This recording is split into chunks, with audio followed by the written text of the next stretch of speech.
9 weeks and 5 days pregnant at this point. So we are nearing the home stretch. We are almost at double digits. I think I have 1 or 2 photos, and they're gonna be at the beginning anyways. But this week has been all about, sorry, I've just been, oh my god. Oh, excuse me. I like how I go into these without any set form of how I'm gonna go about it, but I just start thinking of things and then I keep going and then I edit everything together later on. I feel like that's the best way to do like a self-diary.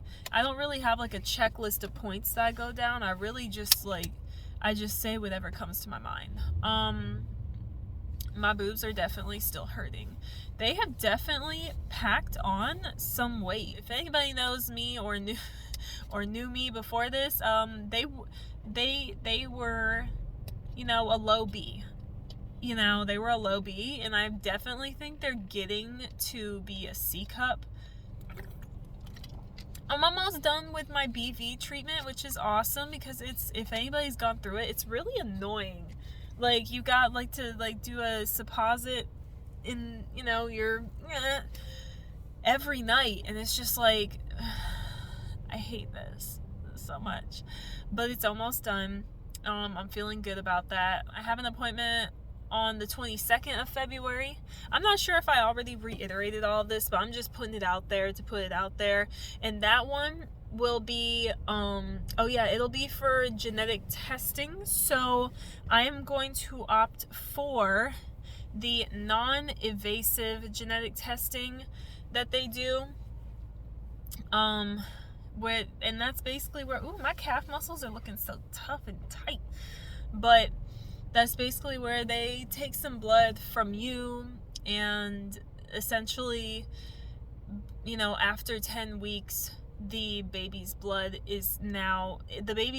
in the baby's blood has now, fused with you. The terminology for me is confusing, but basically, you can tell what's going on with baby and their DNA from taking your blood and getting your blood drawn. You can also see what's going on with yourself as well. So I'll be getting that, and they said that I'm gonna be right in that cup where it's gonna be 12 weeks, 6 days.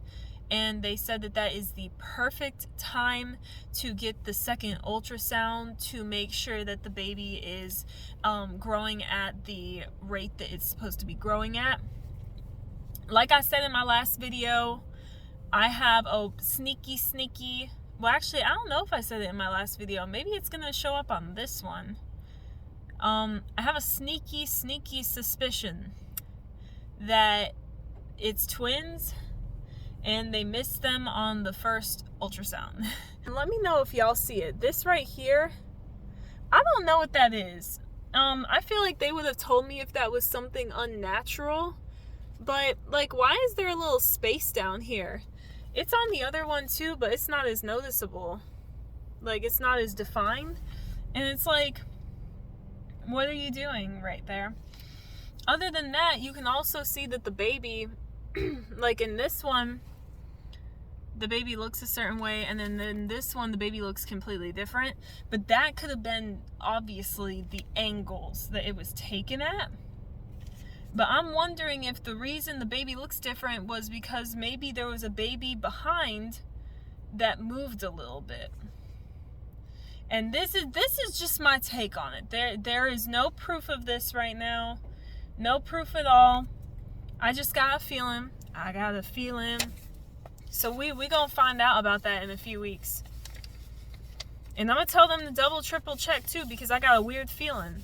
and I've learned to trust my weird feelings. Yes, I am so hungry. I am so glad that the nausea has subsided to maybe 2 or 3 hours a day. Maybe 2 or 3 hours a day. Because I am so hungry. I eat all the time. I eat everything that I can get my hands on. I know that I've put some weight back on. I am still not to the weight that I was at before I got pregnant or before the symptoms started. I was at 129, 130. I would guesstimate that, I haven't even checked today, but I feel like 126. I feel like 126. I'm usually right about these things. Me and sleep are not on speaking terms right now. I don't know what I did to make sleep mad, but I can't.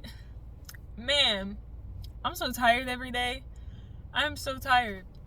I have not had a good night's sleep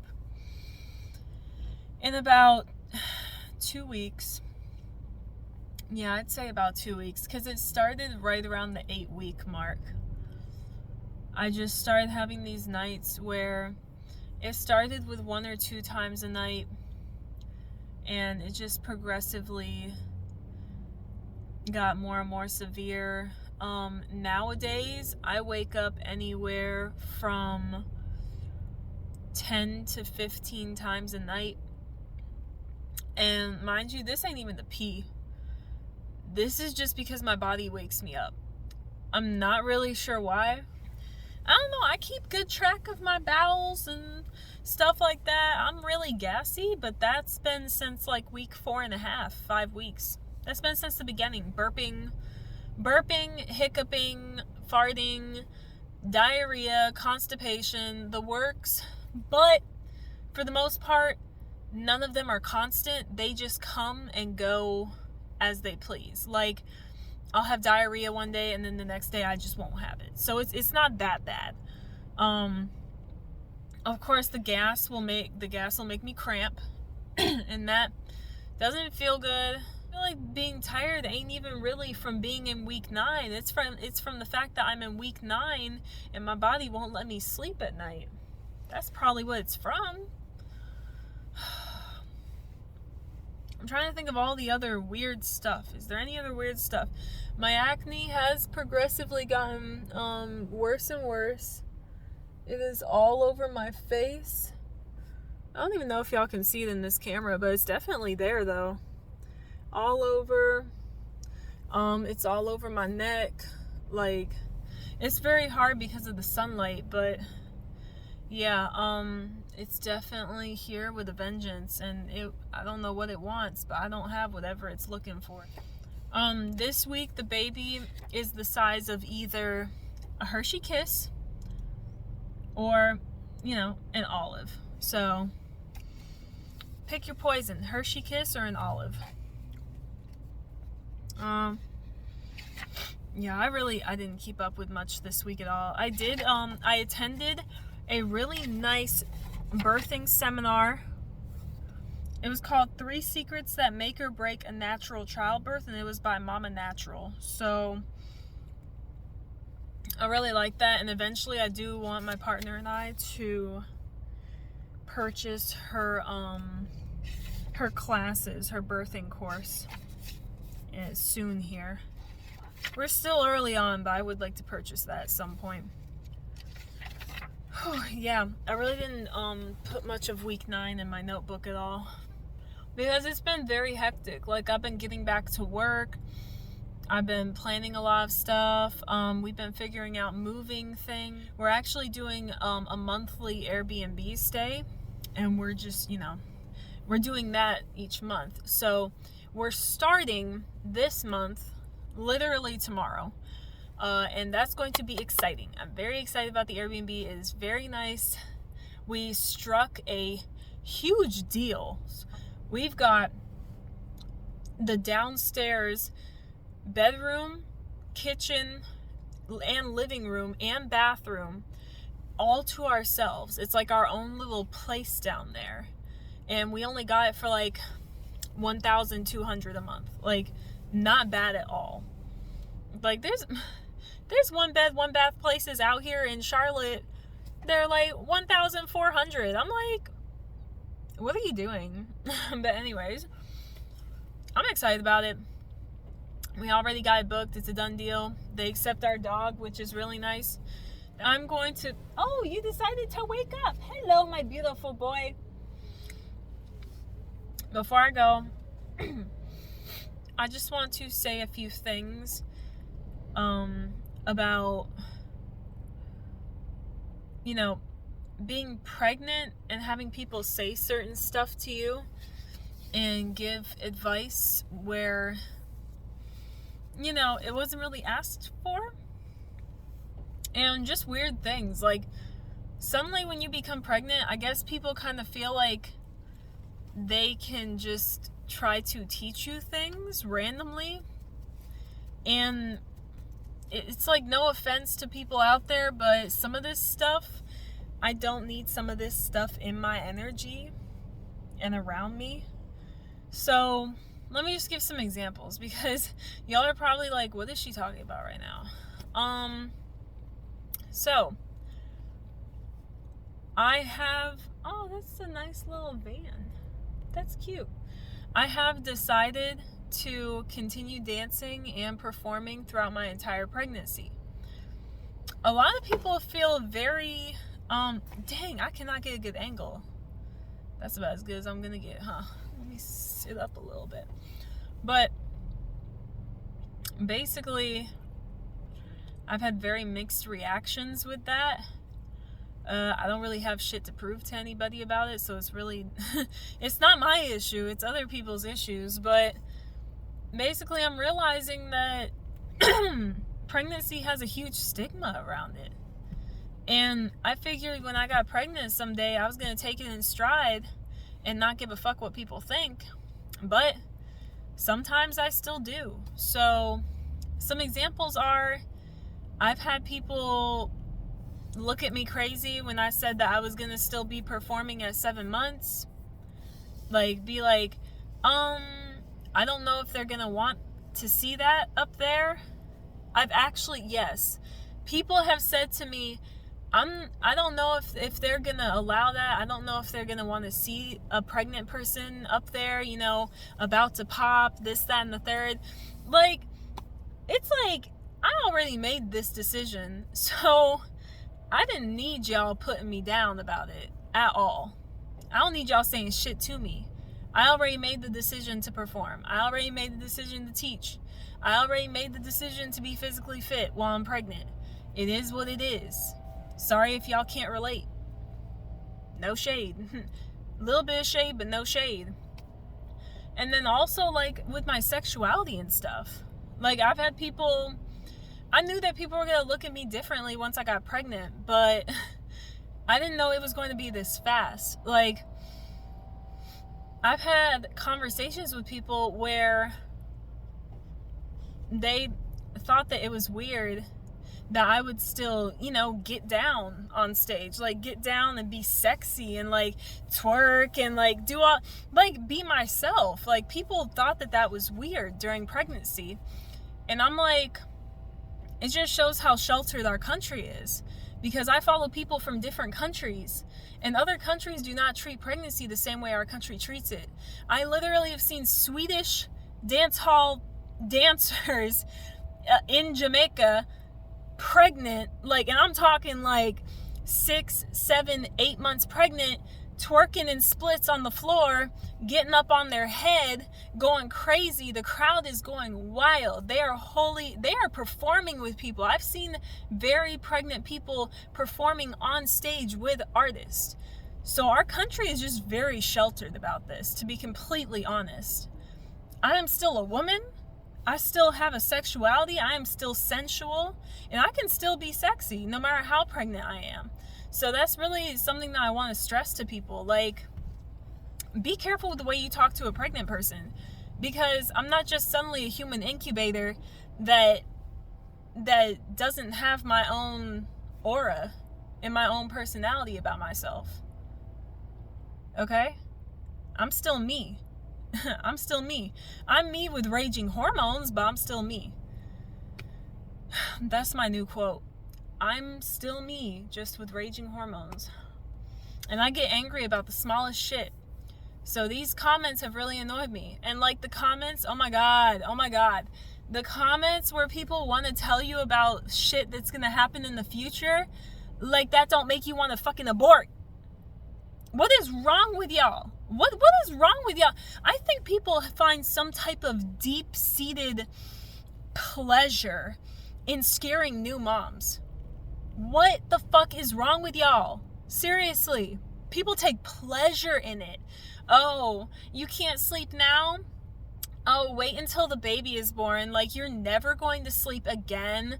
Oh my gosh, you're just going to be up all night and you're going to be doing this. You're going to be, oh my God, you're never going to get a second to yourself. Oh, you better take, I've heard like, oh, you better take the time to yourself right now because you're never going to get it again. And it's like, I understand.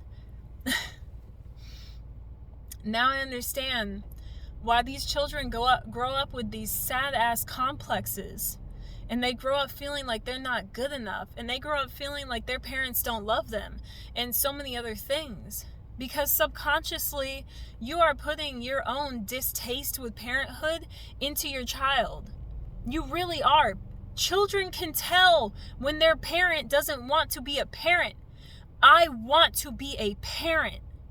So do not sit here and tell me about all the negatives that I need to worry about, because at the end of the day, I know about them. I've researched them. I'm ready for them.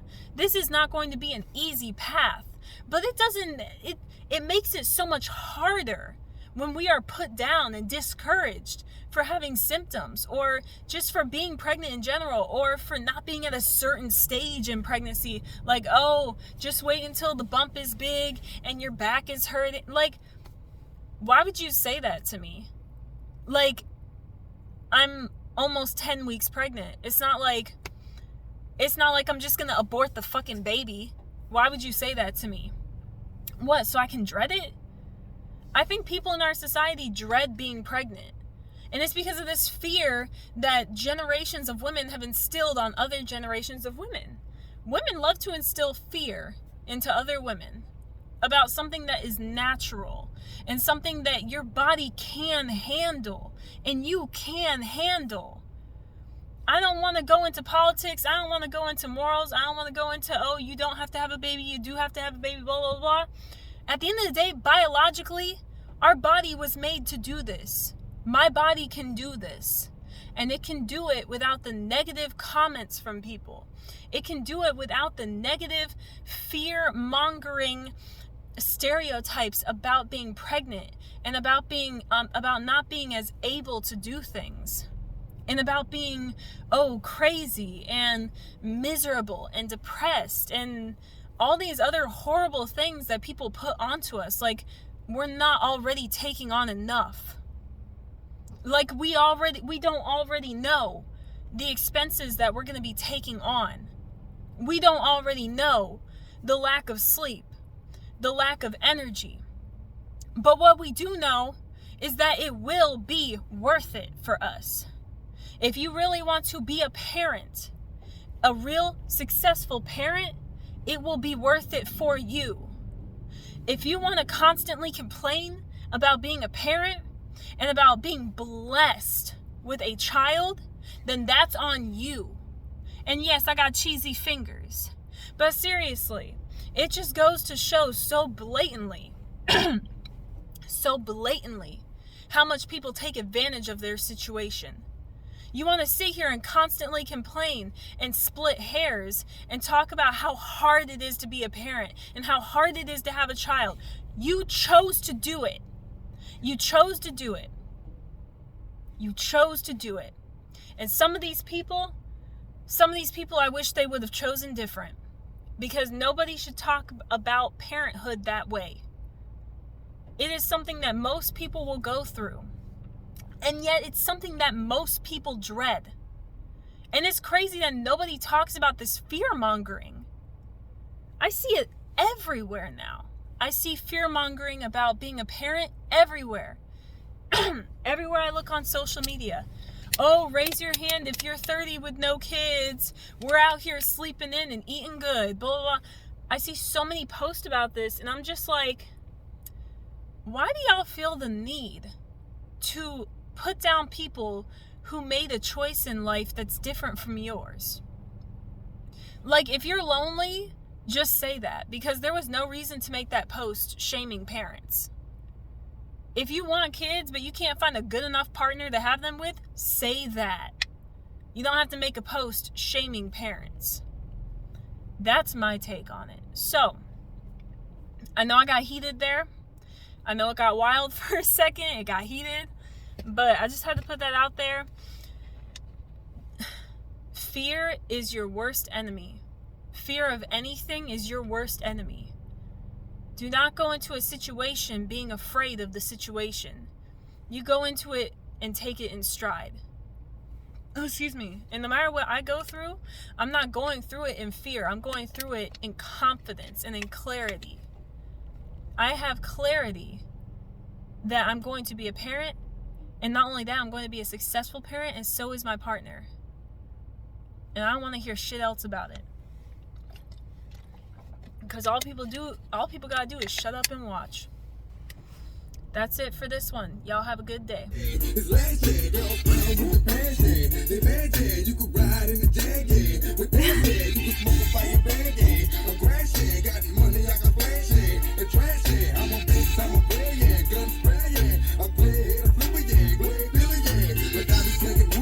I'm